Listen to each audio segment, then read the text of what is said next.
Hello friends, आज हम देखने वाले हैं फिज़िक्स का टेस्ट नंबर 1 जिसका टॉपिक है हमारा इलेक्ट्रिसिटी। और इस टेस्ट का जो पीडीएफ है वो आपको हमारे टेलीग्राम के इस चैनल पे मिल जाएगा और साथ ही साथ आपको व्हाट्सएप ग्रुप पे भी ये इसका पीडीएफ मिलेगा। तो देखिए, टेस्ट नंबर 1 पे क्वेश्चन जो थे वो 25 क्वेश्चंस थे। तो एक एक क्वेश्चन को चलिए बहुत डिटेल में हम लोग देखते हैं, इसका सॉल्यूशन देखते हैं। तो इसको नोट कर लेंगे। यहाँ पे आपको जितने भी आगे आने वाले टेस्ट है, जैसे कि अभी तक 3 टेस्ट हो चुका है फिज़िक्स का, तो वो तीनों टेस्ट के सॉल्यूशन और उसके पीडीएफ आपको यहाँ पे मिल जाएंगे और साथ ही साथ जो व्हाट्सएप ग्रुप है वहाँ पर भी मिलेगा। तो चलिए देखते हैं फिज़िक्स का टेस्ट नंबर 1 और टॉपिक है हमारा इलेक्ट्रिसिटी।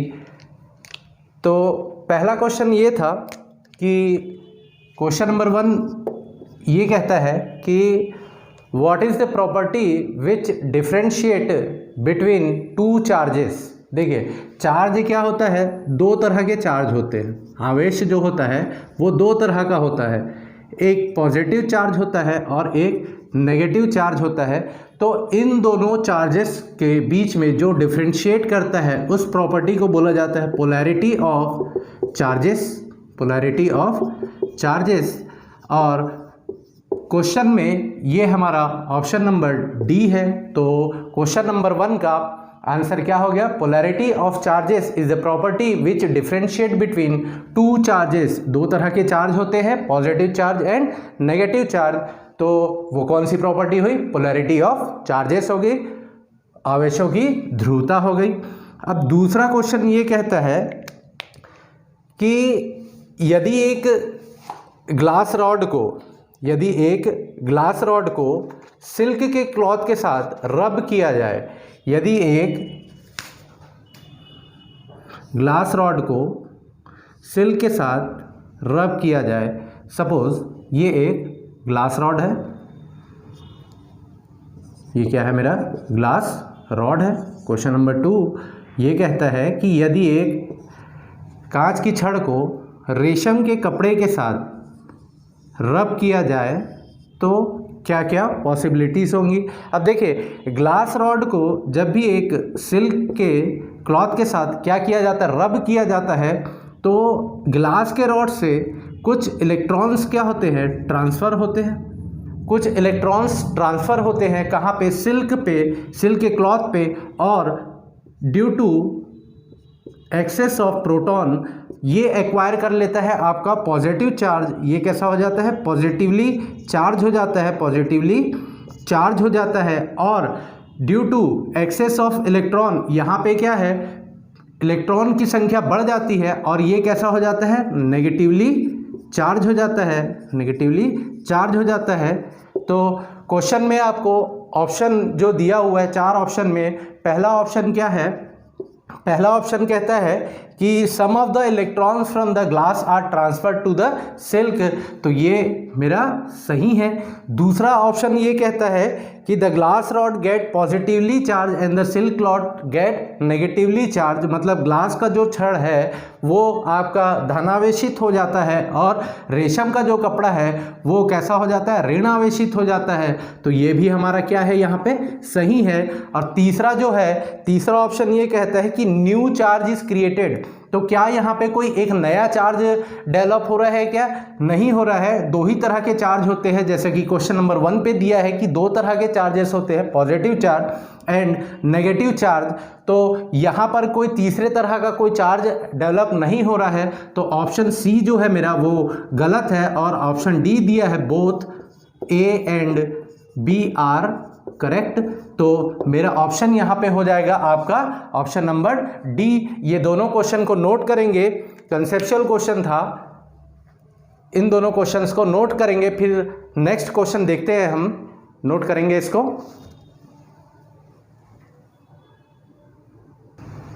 नोट कर लिए। अब देखिए तीसरा क्वेश्चन क्या कहता है? तीसरा क्वेश्चन ये कहता है कि एन ऑब्जेक्ट में एक्वायर एन एक्सेस और डेफिशिएंसी ऑफ चार्ज। तीसरा क्वेश्चन क्या कहता है कि किसी ऑब्जेक्ट में इलेक्ट्रॉन्स चार्ज की एक्सेस हो जाएगा या डेफिशिएंसी हो जाएगा। तो वो कैसे होगा, देखिए जब भी हम इलेक्ट्रिसिटी पढ़ते हैं तो स्टार्टिंग हम करते हैं कि चार्ज जनरेट कैसे होता है। पहले बात करते हैं चार्ज जनरेट कैसा होता है। तो किसी भी ऑब्जेक्ट में चार्ज को जनरेट करने के लिए दो तरह के चीज़ें होती है। जैसे कि किसी ऑब्जेक्ट को या मैं रब करूं दूसरे ऑब्जेक्ट के साथ, और इसी को बोला जाता है क्या, फ्रिक्शनल इलेक्ट्रिसिटी। फ्रिक्शनल इलेक्ट्रिसिटी कहा जाता है। या किसी ऑब्जेक्ट पे मैं कोई एनर्जी का सोर्स दूं उसे किसी ऑब्जेक्ट को, तो वहाँ पे क्या होगा, इलेक्ट्रॉन्स का ट्रांसफ़र होगा और वहीं से मेरा क्या होगा, चार्ज जनरेट होगा। तो देखिए यहाँ पे दिया है ऑप्शन, क्या दिया है मुझे कि by heating, by electric force, या शेकिंग और बाय रबिंग। तो आंसर मेरा क्या है, डी है। तो आंसर नंबर डी है, एन ऑब्जेक्ट में एक्वायर एन एक्सेस और deficiency of charge by rubbing. तो ये मेरा आंसर था, answer number D. Question number 3 का आंसर क्या है, डी है। अब देखिए फोर्थ क्वेश्चन क्या बोल रहा है, the charge on electron was calculated by, the charge on electron was calculated by. तो देखिए the charge on electron was calculated by Robert Millikan. क्या है, charge on electron is, charge on electron is calculated by Robert Millikan.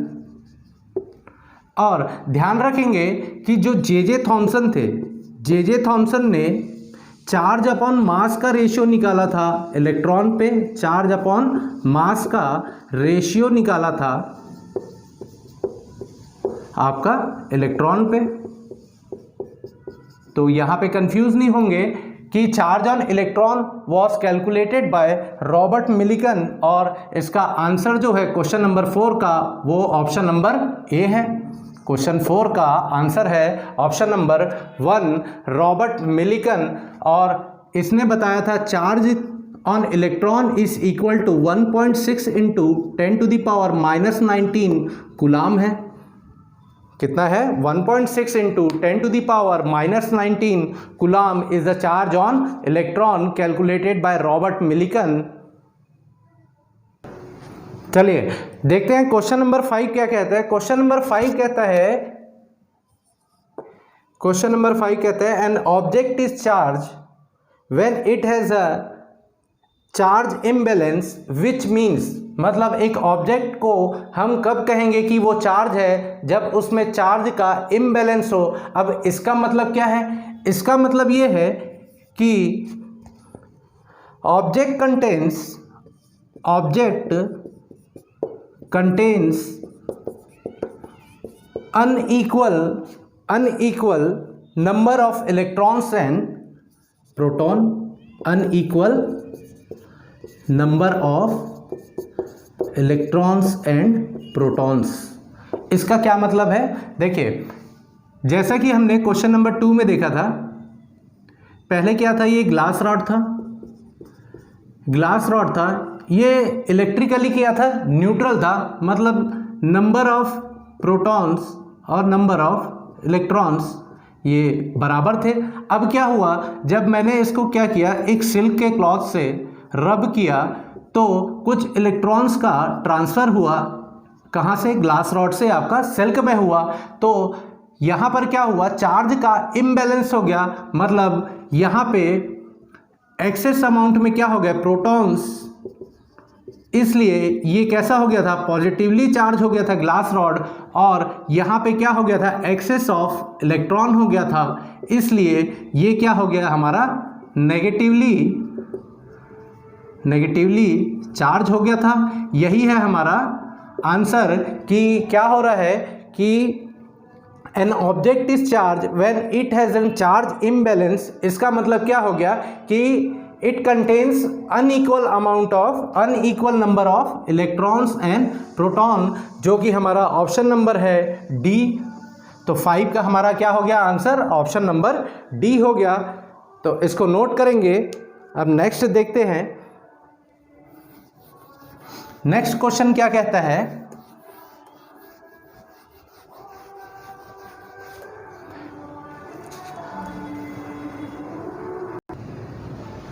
चलिए तो question number 6 देखते हैं कि question number 6 क्या है। क्वेश्चन नंबर 6 कहता है कि a method of charging a conductor without bringing a charge body in contact with it is called. अब ऑप्शन हमें यहाँ पे दिया हुआ है मैग्नेटाइजेशन, इलेक्ट्रिफिकेशन, इलेक्ट्रोस्टैटिक इंडक्शन और इलेक्ट्रोमैग्नेटिक इंडक्शन। क्वेश्चन क्या कह रहा है कि किसी बॉडी को, किसी ऑब्जेक्ट को चार्ज करने का ऐसा मेथड बिना किसी ऑब्जेक्ट को इसके कांटेक्ट में लाए, इसको चार्ज करने का मेथड क्या कहलाएगा। तो देखिए चार्जिंग के दो मेथड है, methods of charging any body, किसी भी ऑब्जेक्ट को चार्ज करने के लिए दो मेथड होते हैं, चार्जिंग बाय कंडक्शन और दूसरा होता है चार्जिंग बाय इंडक्शन। कंडक्शन के थ्रू क्या करते हैं, यहाँ पे कंप्लीट ट्रांसफर ऑफ इलेक्ट्रॉन होता है। जैसे कि सपोज एक मेटल पीस है, यदि मैंने उसको कोई लाइट सोर्स दिया, चाहे वो फ्रिक्शन के थ्रू दूं या एनर्जी सोर्स दूं, चाहे वो फ्रिक्शन के थ्रू दूं या यहाँ पे फोटॉन्स का मैं क्या करा दूं, स्ट्राइक करा दूं, तो यहाँ पर क्या होगा, जो इलेक्ट्रॉन्स होंगे वो इस मेटल से ट्रांसफ़र हो जाएंगे और यहाँ पर क्या होगा, पॉजिटिवली चार्ज हो जाएगा और ये जिस भी ऑब्जेक्ट को ये इलेक्ट्रॉन्स जाएगा वो मेरा हो जाएगा नेगेटिवली चार्ज हो जाएगा। मतलब ये बॉडी कैसा हो गया, चार्ज बॉडी हो गया। ये थ्रू कंडक्शन हो गया, यहाँ पे कंप्लीट ट्रांसफर ऑफ इलेक्ट्रॉन हो रहा है। और इंडक्शन के केस में क्या करते हैं कि जैसे कि एक चार्ज बॉडी है, एक चार्ज बॉडी है और एक न्यूट्रल बॉडी है जिसको मुझे क्या करना है, चार्जिंग करना है बिना इसके कांटेक्ट में लाए। तो मैं क्या करता हूँ, अब जैसे कि यहाँ पे ये इलेक्ट्रिकली क्या है, मेरा न्यूट्रल है, इलेक्ट्रिकली न्यूट्रल है। तो अब क्या करेंगे, जैसे ही मैं एक चार्ज बॉडी को लाता हूँ, ये है मेरा क्या, चार्ज बॉडी है और ये इलेक्ट्रिकली क्या है, इलेक्ट्रिकली न्यूट्रल है। मतलब it contains equal amount of electrons and proton. तो यहाँ पर ये इलेक्ट्रिकली न्यूट्रल है। तो जैसे ही मैं क्या करता हूँ कि एक पॉजिटिवली चार्ज बॉडी को इसके सामने लाता हूँ, तो इसकी चार्जिंग कैसे होगी, यहाँ पर क्या होगा, through electrostatic force of attraction क्या होगा, जो इलेक्ट्रॉन्स होंगे यहाँ पर आके जमना शुरू हो जाएंगे। इस छोर पे इलेक्ट्रॉन्स जमना शुरू होंगे और रिपल्शन के कारण इलेक्ट्रोस्टैटिक रिपल्शन के कारण ये पॉजिटिवली चार्ज इस सिरे के दूर जाने लगेंगे। तो ये वाला हिस्सा मेरा कैसा हो गया, नेगेटिवली चार्ज हो गया और ये वाला हिस्सा मेरा क्या हो गया, ये मेरा हिस्सा पॉजिटिवली चार्ज हो गया। यहाँ पर क्या हो रहा है, इलेक्ट्रोस्टैटिक इंडक्शन हो रहा है, बिना किसी ऑब्जेक्ट को दूसरे ऑब्जेक्ट के कांटेक्ट में लाए उस ऑब्जेक्ट को मैं कैसे चार्ज कर रहा हूँ, थ्रू इलेक्ट्रोस्टैटिक इंडक्शन के थ्रू मैं इसको चार्ज कर रहा हूँ। तो यहाँ पे मेरा आंसर क्या होगा, ऑप्शन नंबर सी होगा। इसको नोट करेंगे, ये बहुत ही मतलब अच्छा कंसेप्ट है ये मेथड्स ऑफ चार्जिंग का। अब देखिए नेक्स्ट क्वेश्चन क्या कह रहा है, नेक्स्ट क्वेश्चन ये कह रहा है कि the number of electrons present in, question number 7 क्या कह रहा है, number of electrons, question number 7 कहता है number of electrons present in -1 coulomb charge में कितने नंबर ऑफ इलेक्ट्रॉन्स प्रेजेंट होंगे। तो हमने एक प्रॉपर्टी के बारे में देखा है कि आवेशों का क्वांटमीकरण, क्वांटाइजेशन ऑफ चार्जेस, एक चार्ज की प्रॉपर्टी होती है जिसके according charge is equals to plus minus n e. यहाँ पर क्या है, नंबर ऑफ इलेक्ट्रॉन्स, n जो है वो मेरा नंबर ऑफ इलेक्ट्रॉन्स है और E is the charge present और Q is the charge and E is the charge on particular, जो भी मेरा सब एटॉमिक या पार्टिकल जो दिया हुआ है उसका चार्ज है। तो यहाँ पर क्या बोल रहा है, नंबर ऑफ इलेक्ट्रॉन्स। तो यहाँ पर मैं E की मात्रा किसको लूँगा, मुझे क्या निकालना है, नंबर ऑफ इलेक्ट्रॉन्स। तो ये क्या हो जाएगा, Q बाय E हो जाएगा। तो यहाँ पर E मैं क्या लूँगा, E लूँगा 1.6 इंटू 10⁻⁻19 कूलाम लूँगा। तो N की वैल्यू मेरी आ जाएगी nearly equals to 6 into 10⁻18 coulomb, coulomb बोलता हूँ, नंबर ऑफ इलेक्ट्रॉन्स है। तो ये नियरली इक्वल्स टू 6 इंटू 10⁻18 आ जाएगा। एक -1 कूलम चार्ज में कितने इलेक्ट्रॉन्स प्रेजेंट होंगे, तो 6 इंटू 10⁻18 नंबर ऑफ इलेक्ट्रॉन्स होंगे एक कूलम चार्ज में। इसको नोट करेंगे। ये है मेरा option number A. Question number 7 का जो आंसर है वो ऑप्शन नंबर ए है। चलिए इसको नोट करेंगे। अब देखिए क्वेश्चन नंबर 8 कहता है द कांस्टेंट के in Coulomb's law depends on, Coulomb's law of जो इलेक्ट्रोस्टैटिक है उस पे जो कांस्टेंट के का वैल्यू है वो किस पे डिपेंड करता है। तो क्वेश्चन नंबर 8 क्या कह रहा है, कूलम्स लॉ में, कूलम्स लॉ में जो वैल्यू के, जो कांस्टेंट के है उसकी वैल्यू किस पे डिपेंड करती है। तो हम जानते हैं कि कूलम्स लॉ में electrostatic force equals to Q1 Q2 by r square. अब यहाँ पे देखिए इसकी वैल्यू जो डिपेंड करती है वो दो चीज़ों पे डिपेंड करती है। एक तो nature of medium, nature of medium मतलब दो आवेशों के बीच में, जैसे ये दो आवेश रखे गए हैं Q1 और Q2 और इनको एक r दूरी से क्या किया गया है, सेपरेट किया गया है। तो इनके बीच में जो फोर्स ऑफ अट्रैक्शन और force of repulsion depending upon the type of charge की, लाइक चार्जेस है कि अनलाइक चार्जेस है। तो जो फोर्स होगा, फोर्स वो इक्वल, वो बराबर होता है आपका K into Q1 Q2 upon r square के बराबर। तो यहाँ जो K का मान है, तो दो आवेशों के बीच का जो माध्यम है, जो माध्यम की प्रकृति है, जो नेचर ऑफ मीडियम है कि किस मीडियम पे रखे गए हैं ये दोनों चार्जेस, उस पर डिपेंड करेगा। और दूसरा डिपेंड करेगा कि जो सिस्टम ऑफ यूनिट है, सिस्टम ऑफ यूनिट है, जो मात्रक की पद्धति है उस पर डिपेंड करेगा। तो यहाँ पे ये आंसर मेरा क्या होगा, आंसर नंबर होगा ये डी होगा। बोथ ए एंड बी जैसा कि दिया हुआ है, nature of medium and system of units पे डिपेंड करता है। और इफ मीडियम मेरा रहेगा वैक्यूम और air and system of unit है मेरा SI, तो जो वैल्यू ऑफ K है वो किसके बराबर होगा, 9 इंटू 10⁹ कैसा होगा, न्यूटन मीटर स्क्वायर पर कूलाम स्क्वायर। ये यूनिट को याद रखेंगे, ये बहुत इंपॉर्टेंट है, एग्जाम में डायरेक्ट पूछा जाता है ये। तो इसको नोट करेंगे कि जो मेरा K कांस्टेंट है उसकी वैल्यू नेचर ऑफ मीडियम और सिस्टम ऑफ यूनिट्स पे डिपेंड करता है।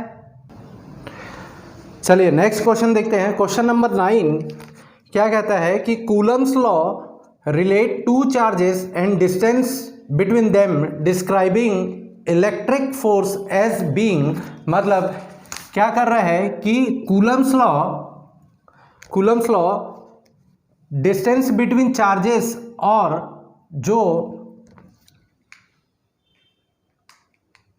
दो चार्जेस के बीच में कैसा एक रिलेशन एस्टेब्लिश कर रहा है। तो क्वेश्चन नंबर 9 जो है वो कैसा है कि चार्जेस आर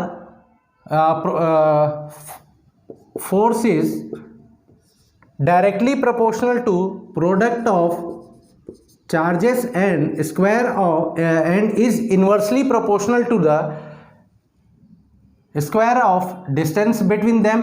तो इसका आंसर क्या होगा मेरा? ऑप्शन नंबर डी होगा। क्या है option number D? Proportional to the product of charges and inversely proportional to the square of distance between them. तो इसको नोट करेंगे।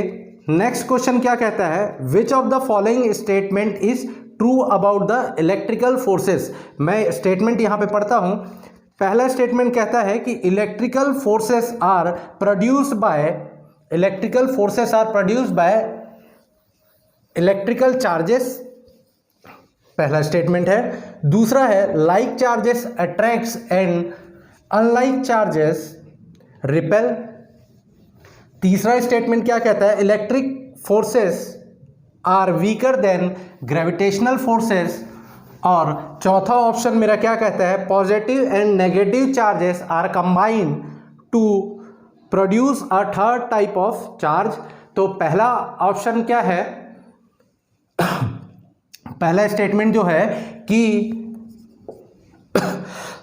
Electric forces are produce by electrical charges, बिल्कुल सही है, पहला ऑप्शन मेरा सही है। दूसरा ऑप्शन क्या कहता है? दूसरा ऑप्शन कह रहा है कि like charges attract and unlike charges repel. तो ये मेरा गलत है। अनलाइक चार्जेस जो होते हैं वो क्या करते हैं? अट्रैक्ट करते हैं। और लाइक चार्जेस ये कैसे करेंगे? रिपेल करेंगे। तो स्टेटमेंट मेरा बी क्या है? गलत है। और सी स्टेटमेंट क्या कह रहा है कि electric forces are weaker than gravitational forces. तो यहाँ पे ध्यान देंगे कि दो प्रोटॉन के बीच में मान लो ये दो प्रोटॉन है, इन दोनों के बीच में लगने वाला जो इलेक्ट्रिकल फोर्स है वो 10 to the power 36 times of gravitational force between them. तो इस एग्जाम्पल से आप समझ सकते हैं कि इलेक्ट्रिकल फोर्स कितना ज़्यादा स्ट्रॉन्ग फोर्स है as compare to the gravitational force. तो ये स्टेटमेंट भी मेरा क्या हो गया? गलत हो गया। और चौथा स्टेटमेंट है कि दो टाइप के चार्ज को मैं कंबाइन करके कोई थर्ड टाइप का चार्ज प्रोड्यूस करता हूं, जो कि है गलत। तो इसका आंसर क्या होगा? क्वेश्चन नंबर 10 का जो आंसर है वो electrical forces are produced by electric charges. तो इसको नोट करेंगे। अब 11th क्वेश्चन कहता है which of the following is not a similarity between electrostatic and gravitational forces. चार स्टेटमेंट दिए हुए हैं और पूछ रहा है कि which is not the similarity between electrostatic and gravitational forces. तो पहला क्या दिया हुआ है? यहां पे ध्यान रखेंगे क्वेश्चन नंबर 11 में नॉट दिया हुआ है, सिमिलैरिटी नहीं पूछ रहा है। सिमिलैरिटी क्या नहीं है? तो पहला जो दिया हुआ है वहां पे दिया है both the forces obey inverse square law. जैसे कि इलेक्ट्रोस्टैटिक फोर्स क्या होता है? ये है Q1 Q2 upon r square. अब ग्रेविटेशनल फोर्स क्या है?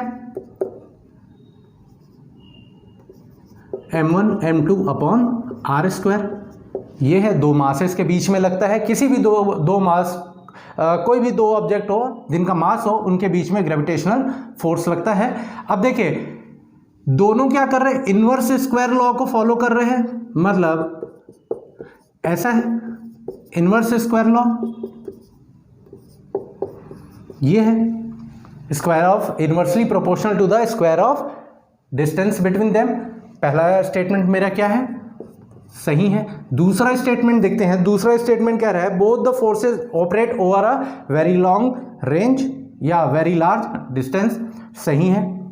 जैसे अर्थ और मून के बीच में ग्रेविटेशनल फोर्स लगता है तो बहुत दूर तक ये काम करता है। तीसरा देखिए, both the forces are conservative in nature, तो both the forces are conserved in nature, ये भी सही है। डी ऑप्शन क्या कह रहा है कि both the forces are attractive in nature always. समझिएगा, ध्यान से सुनिएगा कि both the forces are attractive in nature always, यहां पे लिख दिया है पॉइंट ऑलवेज, तो क्या हमेशा, ये तो हो गया अट्रैक्शन, दो चार्जेस के बीच में ये अट्रैक्शन हो गया, और दो लाइक चार्जेस के बीच में रिपल्शन होता है। तो क्या इलेक्ट्रिकल फोर्स हमेशा अट्रैक्टिव होता है? नहीं, इलेक्ट्रिकल फोर्स अट्रैक्टिव भी होता है, इलेक्ट्रिकल फोर्स अट्रैक्टिव भी होता है और रिपल्सिव भी होता है, लेकिन gravitational force is always attractive in nature. और यही प्रॉपर्टी है, यही इन फोर्सेस की प्रॉपर्टी है कि बताता है कि electrical forces is attractive and repulsive, ये दो तरह का है। इसका मतलब दो तरह के चार्ज होते हैं, ये बताता है, और ये ऑलवेज अट्रैक्टिव होता है, तो ये बताता है कि mass is only single type, एक ही तरह का मास होता है। तो इसको नोट करेंगे, तो इसका आंसर मेरा क्या हो गया, आंसर नंबर क्वेश्चन नंबर 11 का आंसर है मेरा डी। ये सिमिलैरिटी इनके बीच में नहीं है, तो इसको नोट करेंगे।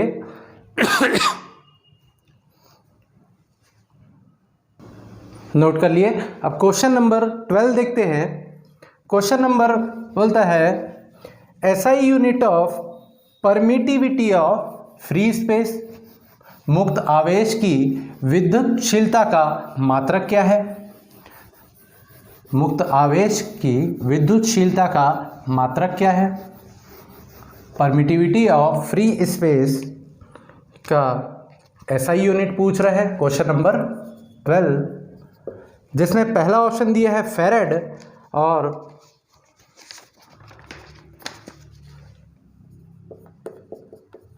फेरेड, दूसरा दिया है वेबर,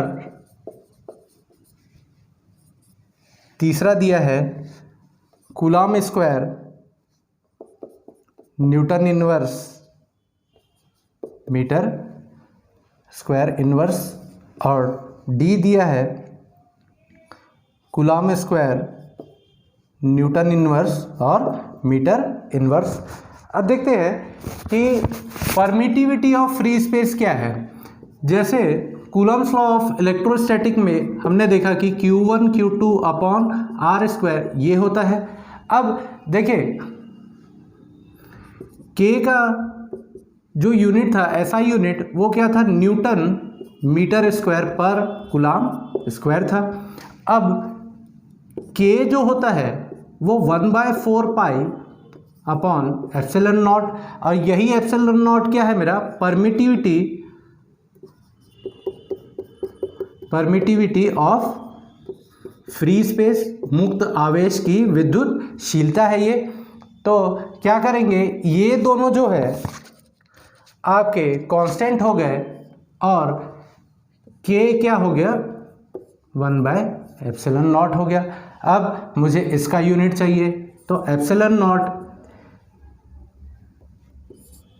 1/K का यूनिट रख देंगे। K का यूनिट क्या है, न्यूटन मीटर स्क्वायर पर कूलॉम स्क्वायर, तो कूलॉम स्क्वायर कहाँ चले जाएगा, ऊपर चले जाएगा।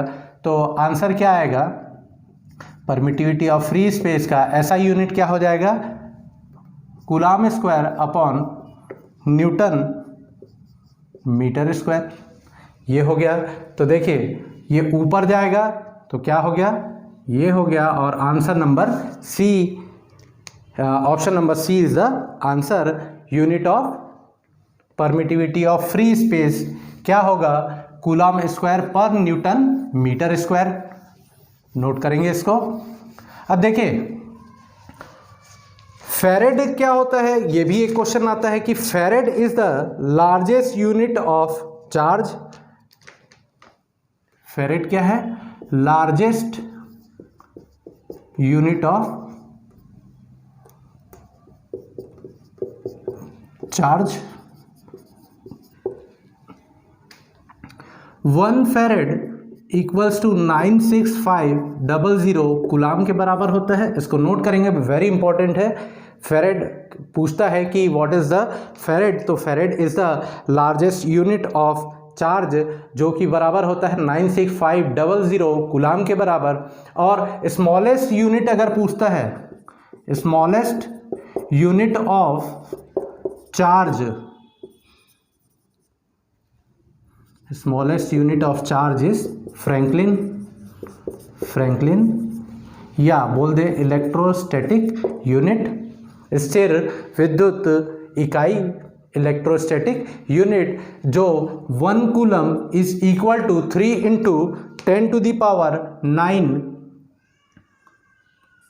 3 × 10⁹ ESU के बराबर होता है। इस वैल्यू को, इन दोनों वैल्यूज को नोट करेंगे। कई बार आता है सवाल की लार्जेस्ट यूनिट ऑफ चार्ज क्या होता है, फैरेड होता है, जो कि 1 फैरेड बराबर क्या होता है 96500 कूलाम होता है। और स्मॉलेस्ट यूनिट जो होता है आपका, वो होता है आपका फ्रैंकलिन या बोल दे इलेक्ट्रोस्टैटिक यूनिट बोलते हैं। क्या बोलते हैं इसको,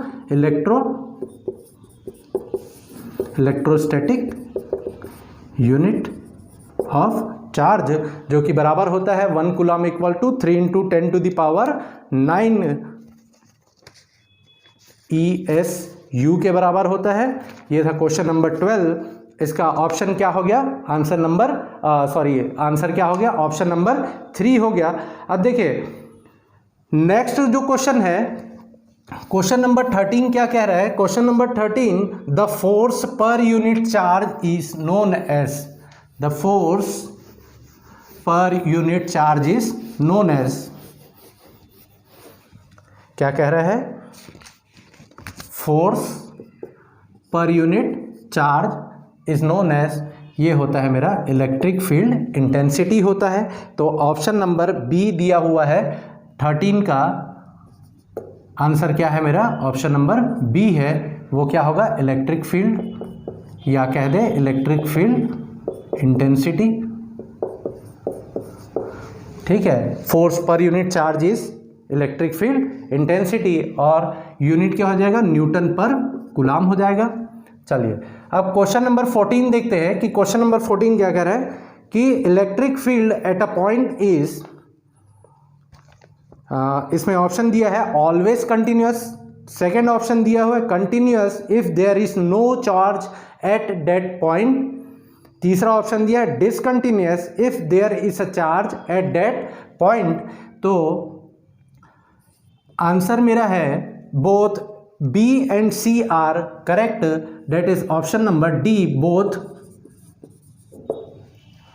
B and C are correct. कैसे करेक्ट होगा, continuous if there is no charge present at that point, अगर उस पॉइंट पे कोई चार्ज प्रेजेंट नहीं है तो वो क्या होगा, कंटिन्यूअस रहेगा। अगर उस पॉइंट पे चार्ज है तो वो डिसकंटिन्यूअस रहेगा। इसका क्या मतलब है कि सपोज एक पॉजिटिव प्लस क्यू चार्ज है, तो अगर इसके पाथ में यहाँ से निकल रही इलेक्ट्रिक लाइंस ऑफ फोर्सेस निकल रही है और इसके पाथ में यदि कोई भी चार्ज नहीं है तो ये जाएगा कंटिन्यूअस कहाँ तक, इन्फिनिटी तक जाएगा। एंड मान लो कोई माइनस क्यू चार्ज है तो electric lines of forces infinity से आती हुई नजर आएंगी, इन्फिनिटी से आती हुई नजर आएंगी। कहाँ से, इन्फिनिटी से उस पॉइंट तक आती हुई नजर आएंगी। यदि बीच में कोई भी मुझे किसी भी पॉइंट पे यदि कोई चार्ज ना मिले तो, अब देखिए होता क्या है, कि electric lines of forces positive charge से स्टार्ट होके जाती है कहाँ तक, नेगेटिव चार्ज तक। अब देखिए ये क्या हो गया, डिसकंटिन्यूअस। दूसरे पॉइंट पे यहाँ पर इस पे इन्फिनिटी पहुँचने से पहले एक पॉइंट पे इसको मिल गया चार्ज, तो ये क्या हो गया, डिसकंटिन्यूअस हो गया। अगर नहीं मिलता है तो ये क्या होगा, कंटिन्यू होगा कहाँ तक, आपके इन्फिनिटी तक। तो आंसर मेरा क्या है, 14 का ऑप्शन नंबर डी आंसर है मेरा, इसको नोट करेंगे। नेक्स्ट देखते हैं, the dimensional formula of electric intensity, यानी कि इलेक्ट्रिक फील्ड इंटेंसिटी का डायमेंशनल फॉर्मूला पूछ रहा है। तो जैसे क्वेश्चन नंबर 13 में हमने देखा कि इलेक्ट्रिक फील्ड इंटेंसिटी का फॉर्मूला क्या होता है, F/Q होता है, force per unit charge is known as electric field intensity. तो क्वेश्चन नंबर 15 जो है वहाँ पे मुझे निकालना है डायमेंशनल फार्मूला। डायमेंशनल फार्मूला के क्वेश्चंस अभी तक जो हमारा पेपर का नेचर है उसमें आया नहीं है, फिर भी हमें पता होना चाहिए कि डायमेंशनल फार्मूला कैसे कैलकुलेट करते हैं और किन का क्या होता है। तो देखिए फोर्स क्या होता है, मास इनटू एक्सेलरेशन। मास का हो गया केजी और एक्सेलरेशन क्या हो गया, मीटर पर सेकंड स्क्वायर। तो केजी का डायमेंशन क्या हो गया, m, और मीटर का हो गया l, और यहाँ पे हो गया टाइम का स्क्वायर हो गया। तो इसको यदि मैं लिखता हूँ तो ये कुछ ऐसा होगा, t-2। ये फोर्स का हमेशा ध्यान रखेंगे, बहुत काम आता है ये। अब चार्ज का क्या होगा, चार्ज का, तो चार्ज हम जानते हैं कि current is equal to charge flowing per unit time है। तो यहाँ से मैं निकाल लूँगा Q, तो Q मेरा क्या हो जाएगा, IT हो जाएगा। तो करंट के लिए डायमेंशनल जो सिंबल होता है वो A होता है और टाइम का तो T हो गया। तो यहाँ पर इसको मैं पुट करता हूँ तो फोर्स का क्या हो गया, ml t-2 हो गया, और यहाँ पे हो गया A और T हो गया। तो E का कितना हो जाएगा, m1 l1 t, और ये -1 ऊपर आ जाएगा, ऊपर आने से -1, तो -1 और -2 -3 हो जाएगा, और A का -1। तो ये ऑप्शन नंबर C है, इसका आंसर जो है ऑप्शन नंबर C है। इतना नोट करेंगे। नेक्स्ट देखते हैं, क्वेश्चन नंबर 16 को देखते हैं। चलिए क्वेश्चन नंबर 16 देखते हैं। क्वेश्चन नंबर 16, तो क्वेश्चन नंबर 16 क्या कहता है कि if the charge on a body object is double then the electric field becomes. पहला ऑप्शन है half, second is double, unchanged और थ्राइस। तो if the electric field, if the charge on an object is double, तो electric field में क्या change होगा, वो half हो जाएगा, डबल हो जाएगा, नो चेंज होगा, या 3 गुना हो जाएगा। तो क्वेश्चन नंबर 16 में देखते हैं कि इलेक्ट्रिक फील्ड क्या होता है, 1/4 pi epsilon not into Q upon R square. ये है मेरा इलेक्ट्रिक फील्ड इंटेंसिटी। अब देखिए क्या बोल रहा है कि if the charge is double, मतलब नया चार्ज मेरा क्या हो गया, 2 गुना हो गया। चार्ज को मैंने क्या कर दिया, 2 गुना। तो इलेक्ट्रिक फील्ड इंटेंसिटी कितनी हो जाएगी, तो 1/4 पाई एप्सिलॉन नॉट, और ये हो गया 2Q अपॉन R स्क्वायर। अब 2 को बाहर निकालने पे ये क्या हो गया, 1/4 पाई एप्सिलॉन नॉट और Q अपॉन R स्क्वायर हो गया। इसका मतलब ये जो क्वांटिटी है, ये जो क्वांटिटी है E के बराबर हो गया। तो E dash is equals to 2 times of E, 2 times of E हो गया यहाँ पे। इसका मतलब जो इलेक्ट्रिक फील्ड है, यदि मैं चार्ज को क्या किया, मैंने चार्ज को डबल किया, तो इलेक्ट्रिक फील्ड भी क्या हो गई, डबल हो गई, डबल हो गई। तो आंसर मेरा क्या होगा? Option number B is the answer of question number 16। अब देखिए 17 में क्या कह रहा है कि electric field lines provides information about क्या क्या चीज़ों के बारे में, कि स्ट्रेंथ क्या होगा, नेचर क्या होगा और डायरेक्शन ऑफ चार्जेस क्या होगा। ये तीनों इंफॉर्मेशन जो है इलेक्ट्रिक फील्ड लाइंस प्रोवाइड कराती है। तो क्वेश्चन नंबर 17 जो है इसमें दिया है कि electric field lines provide information about, पहला ऑप्शन क्या है? Field strength, second option is direction and third option is nature of charges. तो आंसर मेरा क्या होगा? डी, ऑल ऑफ दिस, सभी के बारे में प्रोवाइड कराता है। फील्ड स्ट्रेंथ के बारे में बताता है, नेचर के बारे में बताता है, नेचर ऑफ चार्जेस क्या होगा, और आपका डायरेक्शन के बारे में बताता है कि इलेक्ट्रिक फील्ड लाइंस का डायरेक्शन क्या होगा, पॉजिटिव से नेगेटिव होता है। इसको ध्यान रखेंगे। अब नेक्स्ट क्वेश्चन देते हैं, SI unit of electric flux. Question number 18 जो है SI unit of electric flux. तो इलेक्ट्रिक फ्लक्स क्या होता है? Electric field intensity, number of electric lines of forces passing through a particular area. तो इसका एसआई यूनिट क्या होगा?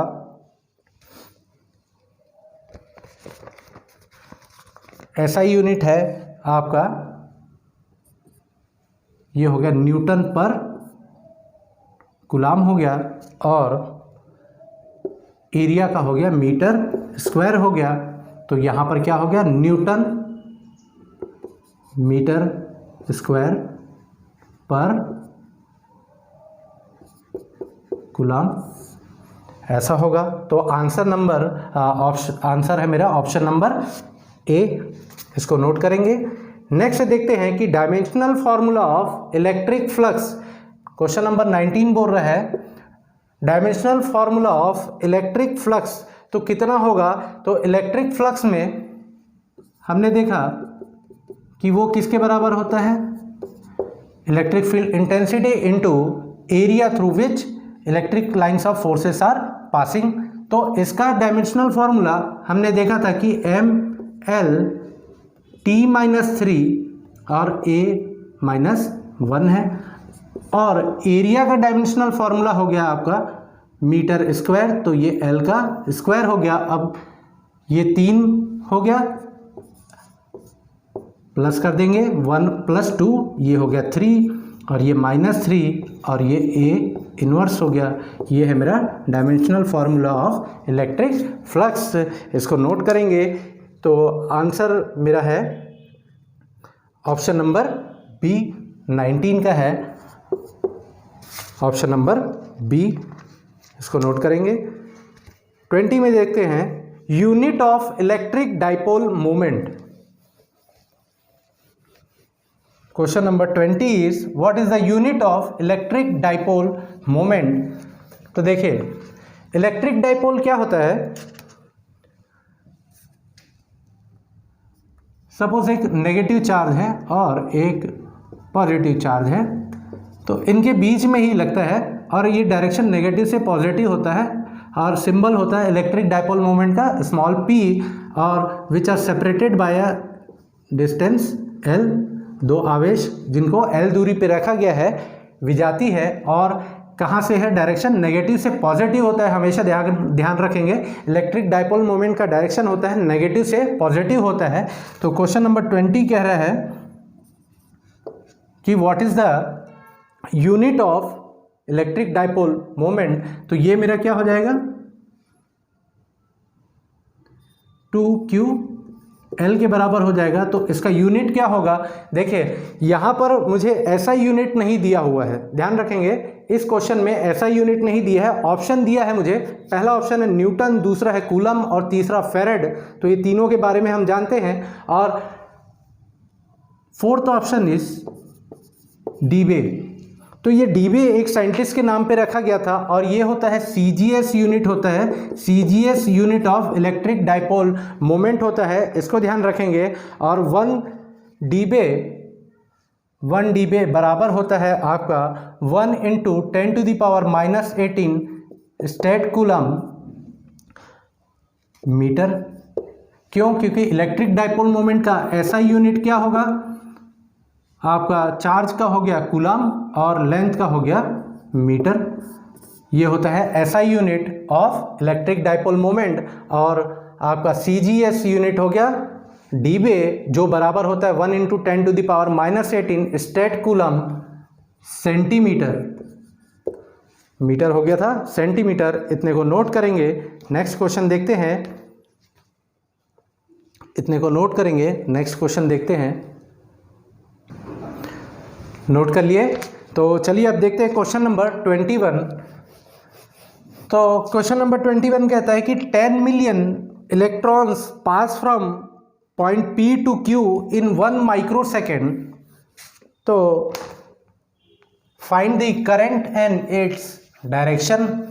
मतलब एक पॉइंट दिया है मुझे P और Q, उनके बीच में 10 मिलियन इलेक्ट्रॉन्स पास हो रहे हैं 1 माइक्रोसेकेंड में। तो करंट क्या होगा और उसका डायरेक्शन क्या होगा, ये मुझे फाइंड करना है।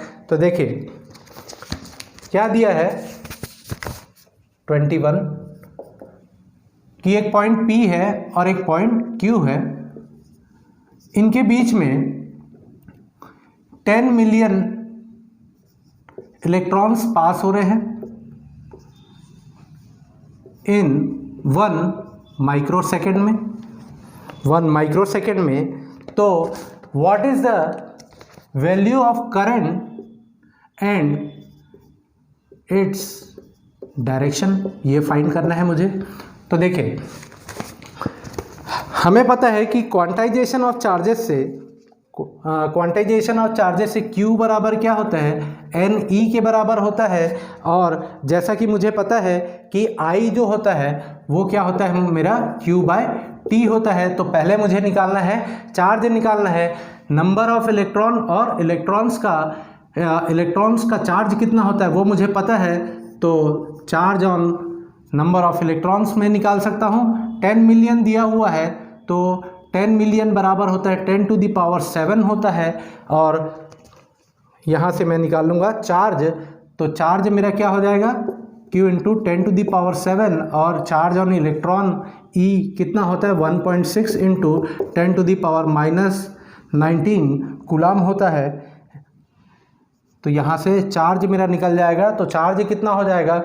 7 और -19, तो ये हो जाएगा 12। तो 1.6 × 10⁻12 कूलम हो गया। चार्ज इतना है। अब करंट निकालना है। तो टाइम कितना दिया हुआ है? टाइम है मेरा यहाँ पर 1 माइक्रो सेकेंड है। तो 1 माइक्रो मीन्स 10⁻6 सेकेंड होता है, ऐसा यूनिट में लेना है। तो ये कितना हो गया? 1.6 × 10⁻12 कूलम।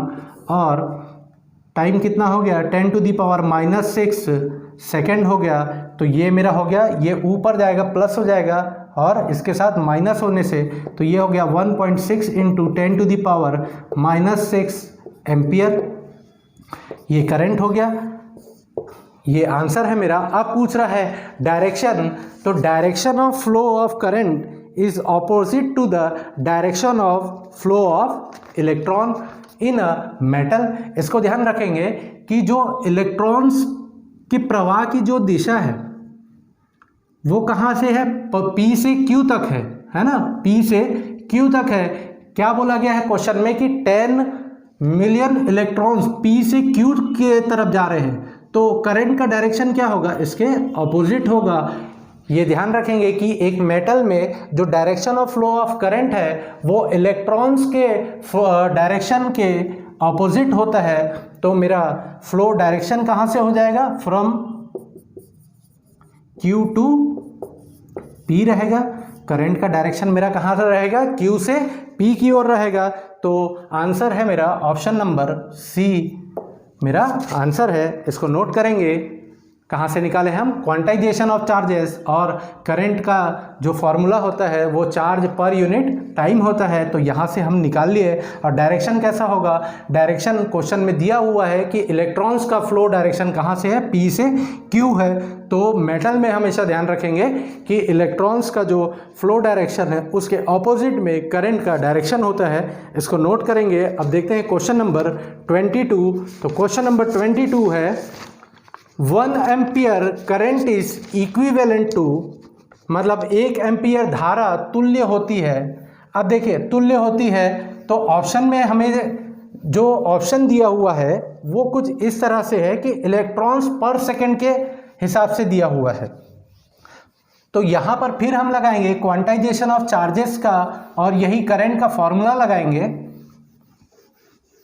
किस बेसिस पे निकालना है मुझे, इलेक्ट्रॉन्स पर सेकंड के हिसाब से निकालना है मुझे, मतलब मुझे निकालना है क्या, n निकालना है, इलेक्ट्रॉन्स पर सेकंड के हिसाब से निकालना है। अब देखिए क्या दिया हुआ है, 1 ampere current is equivalent to, तो चार्ज मुझे पता है कितना होता है, IT होता है, और क्वांटाइजेशन ऑफ चार्जेस से पता है कि चार्ज मेरा Ne होता है, यहाँ इलेक्ट्रॉन है। अब दोनों को मैं क्या कर दूंगा, इक्वेट कर दूंगा। मुझे निकालना है क्या, नंबर ऑफ इलेक्ट्रॉन्स पर सेकंड। 1 एम्पियर करंट कितने नंबर ऑफ इलेक्ट्रॉन्स पर सेकंड के बराबर होता है, तो ये कुछ ऐसा हो जाएगा। तो n निकालूंगा तो IT बटे E हो जाएगा। अब क्या बोल रहा है, करंट कितना दिया है, 1 एम्पियर दिया हुआ है, 1 एम्पियर दिया हुआ है, और टाइम मेरा क्या हो गया, 1 सेकेंड हो गया। और ये क्या हो गया, इलेक्ट्रॉन का चार्ज होता है 10⁻⁻19 कूलम हो गया। तो यहाँ से देखेंगे कितना आएगा, ये n is equal to 6.25 into 10⁻18 electrons per second हो जाएगा, इलेक्ट्रॉन्स पर सेकेंड हो जाएगा। तो इसका आंसर है मेरा ऑप्शन नंबर A आंसर है। अब नेक्स्ट देखिए क्वेश्चन नंबर 13 बोल रहा है 23 बोल रहा है sorry, the direction of flow of current through a electric circuit. तो ध्यान रखेंगे ये हमेशा कहाँ से होगा, हाई पोटेंशियल से लो पोटेंशियल होगा, हाई पोटेंशियल से लो पोटेंशियल होगा। किसी भी इलेक्ट्रिक सर्किट में direction of flow of current is from high potential to low potential, इतने को नोट करेंगे।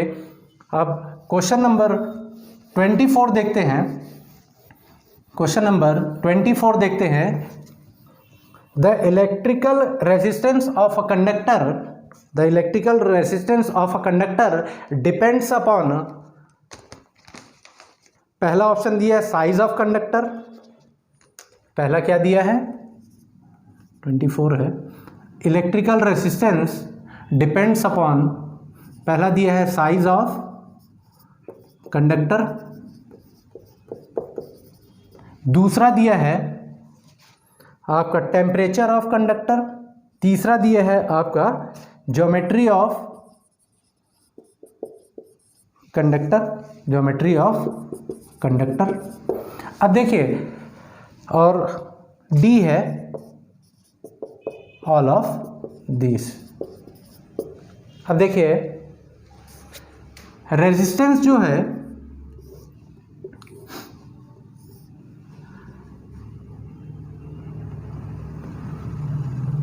लेंथ के डायरेक्टली प्रोपोर्शनल होता है, मतलब साइज ऑफ कंडक्टर पे डिपेंड कर रहे हैं। दूसरा रेजिस्टेंस जो है इन्वर्सली प्रोपोर्शनल होता है एरिया ऑफ द कंडक्टर के, यानी कि ज्योमेट्री ऑफ द कंडक्टर हो गया, एरिया ऑफ कंडक्टर। और तीसरा जो है टेम्परेचर के डायरेक्टली प्रोपोर्शनल होता है। अब यहाँ पे ये जनरल एक्सप्लेनेशन है कि टेम्परेचर के डायरेक्टली प्रोपोर्शनल होता है, मतलब टेम्परेचर डिपेंडेंस होता है ना। ये डिपेंड करता है फिर बाद में आपका वो कंडक्टर है कि इंसुलेटर है कि आपका सेमीकंडक्टर है कि सुपर कंडक्टर है। ये सभी के लिए अलग अलग डिपेंडेंसी होती है रेजिस्टेंस की अकॉर्डिंग टू टेम्परेचर, कि घटता है बढ़ता है, रेजिस्टेंस बढ़ता है कि घटता है, कि डिपेंड कर रहा है कि वो कंडक्टर है, इंसुलेटर है, कि सेमीकंडक्टर है, या आपका सुपर कंडक्टर है।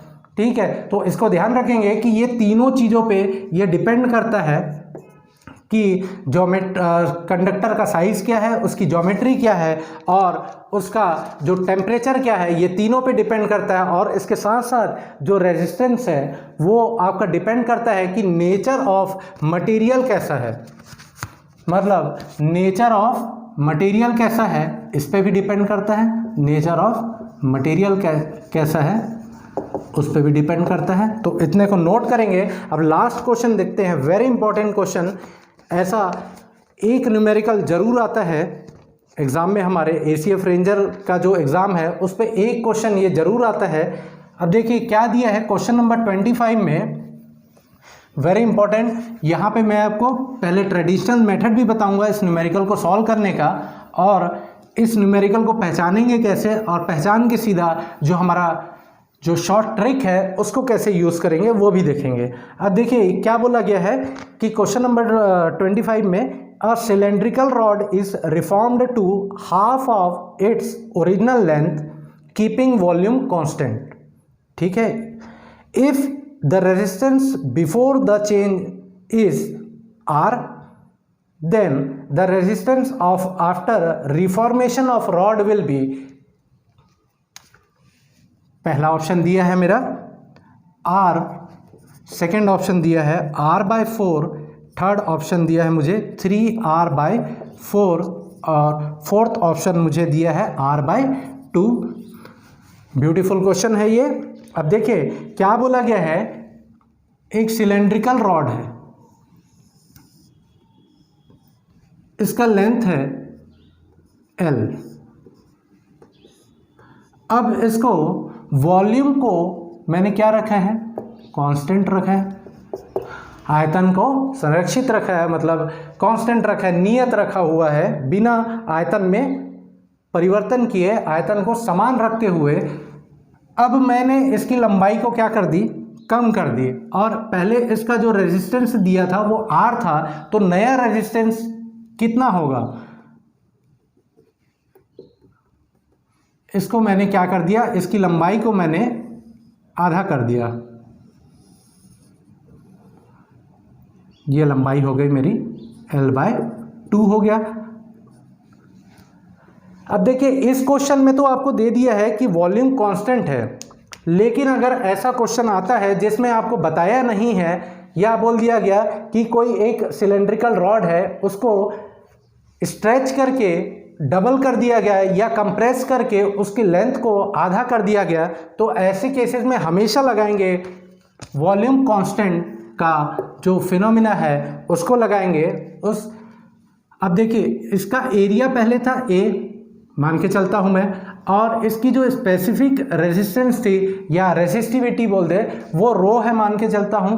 तो R का जो फॉर्मूला है रो L/A होता है, रेजिस्टेंस का फॉर्मूला रो L/A होता है। जैसे इसके पहले क्वेश्चन में डिपेंडेंसी देखे कि डायरेक्टली प्रोपोर्शनल है L के और इन्वर्सली प्रोपोर्शनल है एरिया के, और ये ध्यान रखेंगे ये होती है मटेरियल की characteristic property of material.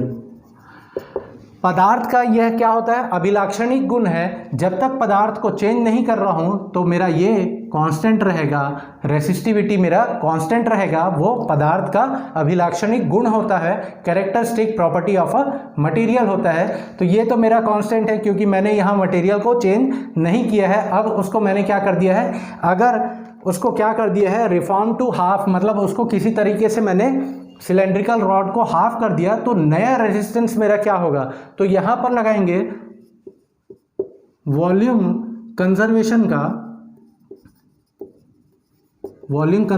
Apply करेंगे, तो A इंटू L होता है वॉल्यूम, तो बाद में ये क्या हो जाए A into A' into L' हो गया। तो एरिया मेरा ओरिजिनल एरिया कितना था, A था, ओरिजिनल लेंथ मेरा L था, और फाइनल जो एरिया है वो मेरा ए डैश है और फाइनल लेंथ मेरा क्या हो गया, हाफ हो गया, L/2 हो गया। तो ए डैश यहाँ से मुझे मिल जाएगा, ए डैश मेरा क्या हो जाएगा, लेंथ लेंथ कैंसिल हो गया और 2 इधर जाने से 2 times of the original area हो गया। जो न्यू एरिया है, जो final area of cylindrical rod है वो 2 टाइम्स ऑफ दी क्या हो गया, ओरिजिनल एरिया के बराबर हो गया। अब यहाँ पे देखिए, तो नया रेजिस्टेंस मुझे पता करना है, तो R डैश क्या होगा, रो L dash by A dash होगा। तो L डैश मेरा क्या हो गया, L/2 और ए डैश मेरा क्या हो गया, 2a हो गया, ये हो गया। अब यहाँ से देखिए, रो L/a इंटू 1/4 आ गया। इसका मतलब ये R के बराबर हो गया, रो L/a किसके बराबर हो गया, R के बराबर हो गया। तो यहाँ R लिख दूँ इंटू 1/4, मतलब R डैश मेरा क्या हो गया, इक्वल टू R/4 हो गया। यहाँ तक समझ आया होगा। तो आंसर मेरा क्या हो गया, बी हो गया। आंसर मेरा हो गया बी। जो नया रेजिस्टेंस है मेरा वो किसके बराबर हो गया, R/4 के बराबर हो गया। अब देखिए, ऐसे क्वेश्चन में यहाँ तो वॉल्यूम दिया हुआ था तो मैंने डायरेक्ट वॉल्यूम कंजर्वेशन का लगा दिया। अगर नहीं देता है तो भी मुझे लगाना है कंजर्वेशन ऑफ वॉल्यूम का रूल लगाना है और वहीं से सॉल्व करना है। लेकिन इस क्वेश्चन को हम एक शॉर्ट ट्रिक से, एक छोटा सा फॉर्मूला बताता हूँ, वहाँ से हम इसको किसी भी तरह के क्वेश्चन को हम सॉल्व कर सकते हैं। देखिए, जब भी ऐसा कंडीशन दिया हो, जब भी ऐसा कंडीशन दिया हो, व्हेन वॉल्यूम इज कंजर्व्ड, नहीं दिया है तो भी लेके चलना है, ठीक है। अब किसी मटेरियल को स्ट्रेच करूं या बीटन टू हाफ, या बीट करूं, कंप्रेस करूं, खींच के लंबा करूं या पीट के उसको आधा करूं, ठीक है, या उसको क्या करूं, मैं संपीड़ित करूं, तो ऐसे कंडीशन में ये बीटन टू हाफ है या कंप्रेस करूं, तो ऐसे केस में जब भी रेजिस्टेंस पूछता है तो R डैश हमेशा ध्यान रखना N² के बराबर होगा। इस फॉर्मूले को याद रखेंगे। यहाँ पर N जो है number of times length is increase और decrease, number of times length is increase और decrease of the original length के कितने टाइम्स नंबर को इंक्रीज किया है या डिक्रीज किया है। एग्जांपल लेके अभी देखते हैं कि जैसे यहाँ पर n क्या कर दिया गया, मतलब L लंबाई में कितना परिवर्तन किया जा रहा है, कितने गुना बढ़ाया या घटाया जा रहा है, जो उसका जो वास्तविक जो लंबाई थी, मूल लंबाई थी, उसके अकॉर्डिंग उसको कितना बढ़ाया या घटाया जा रहा है वो देखना है। तो जैसे इस क्वेश्चन की बात करूं, क्वेश्चन नंबर 25 की, तो यहाँ पे जो लेंथ था उसको क्या कर दिया गया था, हाफ कर दिया गया था, यानी कि n की वैल्यू यहाँ पर क्या हो गया, आधा हो गया। तो यहाँ पे इस फॉर्मूले में पुट करके देखते हैं तो 1/2 का स्क्वायर इंटू R। अब देखिए, अभी 2 क्वेश्चन और बनाएंगे, ठीक है। यहाँ पे देखेंगे क्वेश्चन को, तो ये क्या हो गया 1/4 R, क्या ये आ रहा है, ऐसा आया। अब देखिए, शॉर्ट ट्रिक था ये, इस फॉर्मूले को याद रखेंगे। अब देखिए, मान लो सपोज एक क्वेश्चन ऐसा है कि R को मतलब लंबाई को मैंने कर दिया, डबल कर दिया, मतलब स्ट्रेच करके मैंने क्या कर दिया, उसको डबल कर दिया। तब क्या होगा, तो यहाँ n की वैल्यू मेरा क्या हो जाएगा, 2 हो जाएगा। 2 टाइम्स कर दिया लेंथ को, कितना increase, number of times length is increase और डिक्रीज, तो कितना टाइम कर दिया, इसको यहाँ पे मैंने कर दिया, डबल कर दिया, तो n की वैल्यू क्या हो गई मेरी, 2 हो गई। तो R डैश मेरा क्या होगा, R डैश मेरा क्या होगा, 2 का स्क्वायर इंटू आर, तो 2 2 जा 4, तो आर डैश मेरा क्या हो जाएगा 4 टाइम्स हो जाएगा। नया रेजिस्टेंस मेरा क्या हो जाएगा, यदि मैं लंबाई को डबल करता हूँ तो मेरा रेजिस्टेंस 4 टाइम बढ़ जाएगा, इसको ध्यान रखेंगे। और मान लो, चलो एक क्वेश्चन और देखते हैं इसी में, सिंपल, ये आपके पीडीएफ में नहीं मिलेगा ये क्वेश्चन, ये सिंपल एक समझाने के लिए बता रहा हूँ, इस फॉर्मूले को हमेशा याद रखेंगे। अब देखिए, मान लो एक वायर दिया है, उसका रेजिस्टेंस है 3 ओम। मान लो एक वायर दिया है जिसका रेजिस्टेंस है 3 ओम। अब उसको क्या कर रहे हैं, स्ट्रेच कर रहे हैं 10 गुना, कितना कर रहे हैं 10 गुना स्ट्रेच कर रहे हैं। If a wire of resistance 3 ohm is stretched 10 times, then what would be the new resistance? अगर एक वायर को 3 ओम के वायर को मैं क्या कर रहा हूँ, खींच के 10 गुना लंबा कर रहा हूँ, तो नया जो रेजिस्टेंस होगा वो कितना होगा। तो क्या था हमारा formula, R dash equals to n square into R था। तो यहाँ पर देखिएगा कि एन की वैल्यू क्या हो गई मेरी 10, कितना कर रहा हूँ 10 गुना कर रहा हूँ, 10 गुना परिवर्तन कर रहा हूँ तो 10 लिखेंगे। तो आर डैश कितना हो गया 10 का स्क्वायर इंटू रेजिस्टेंस कितना दिया है, रेजिस्टेंस कितना दिया 3 ओम दिया है, तो ये क्या हो गया 100 इंटू 3।